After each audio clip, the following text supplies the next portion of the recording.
Bon, ben, c'est bonjour. C'était pour donner la suite un peu de mes vidéos de Noël. Il y a des gens qui m'ont parlé de ça hier. J'ai rencontré des gens, bon, au centre d'achat, puisque c'est à peu près toujours là où on rencontre des gens. Et on m'a demandé ça. Tu donnes pas suite à tes vidéos. On voulait savoir la suite de tes aventures du temps des fêtes qui sont quand même assez ennuyantes. Ben, c'est ça. C'était Noël en solitaire.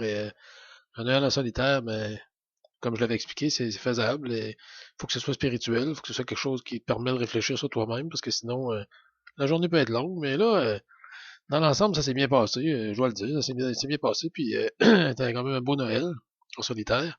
Mais là, qu'est-ce qui s'en vient? C'est le jour de l'an. Moi, je me rappelle, quand j'étais jeune, j'avais baptisé le jour de l'an, j'avais tourné les lettres à l'envers. J'avais baptisé ça le Jean Douleur. Parce que pour moi, ça s'appelait vraiment un Jean Douleur, parce que c'était vraiment une douleur le jour de l'an, une souffrance. Et même si ça fait très longtemps de ça, j'ai quand même pas vraiment changé d'idée là-dessus. Je me rappelle quand on était jeune, le jour de l'an, c'était vraiment toute une péripétie, toute une histoire pour nous autres, parce que dans le temps, les familles existent encore. Aujourd'hui, ça n'existe plus. Les familles sont toutes démantelées aujourd'hui et je pense pas qu'il y ait encore beaucoup de familles de 15 enfants non plus. Et nous autres, quand on était jeunes, ben, on faisait dans la journée du jour de l'an, du Jean Douleur, le 1er janvier, on faisait les deux familles. Et ces deux familles-là, du côté de ma mère et du côté de mon père, avec chacune, je pense que c'était 15 enfants chaque. Donc, ça faisait qu'il y avait 15 couples, plus leurs enfants. On partait le matin, on s'en allait à Montmagny, ici, chez ma grand-mère, du côté de ma mère, où il y avait, je dirais, environ 75 personnes dans une toute petite maison, étouffante, chauffée au poêle à bois. Il faisait chaud, là. Tu rentrais, le visage de te chauffait en arrivant. Puis, en plus, qu'est-ce qu'il y avait dans cette maison-là, c'est qu'il y avait de la boucane de cigarettes là, et c'était incroyable. Je suis convaincu que même dans les bars les plus populaires, dans le temps, on avait le droit de fumer dans les bars, mais il y avait moins de boucan que ça. Puis nous autres, les jeunes, ben, on n'avait pas un mot à dire là-dedans. Écoutez, on était les enfants, puis après ça, on était des ados. Puis c'était pas la même époque qu'aujourd'hui. Puis nous autres, il n'y avait rien à faire pour nous autres. Écoutez, il n'y avait pas de cellulaire dans le temps. On pouvait pas aller jouer sur notre cellulaire toute la journée. On n'avait pas de jeux vidéo pour se divertir. Et tout ce qu'on avait comme conversation, c'était parfois c'était la chose la plus plate qu'il n'y avait pas. Des oncles ou des tantes qui venaient nous voir pour dire Pis, comment ça va à l'école? As-tu des bonnes notes? T'as une blonde? Des questions plates qu'on voulait pas répondre. Puis nous autres, on nous laisserait se réfugier dans le salon chez ma grand-mère, puis on n'avait même pas le droit d'allumer la télévision.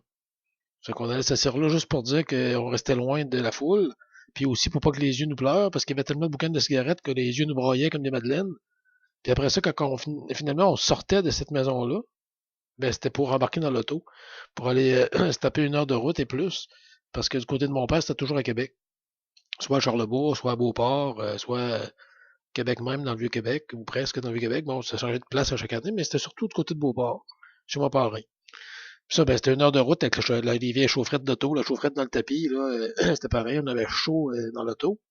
Après ça, on arrivait là-bas, puis c'était la même histoire. Là-bas, il y avait un peu moins de monde, peut-être 50 au lieu de 75. La famille était peut-être un petit peu moins nombreuse. Mais il y avait autant de boucanes de cigarettes, puis c'était les mêmes questions plates. Puis, vas-tu bien à l'école? T'as-tu des bonnes notes, là? Vas-tu bien?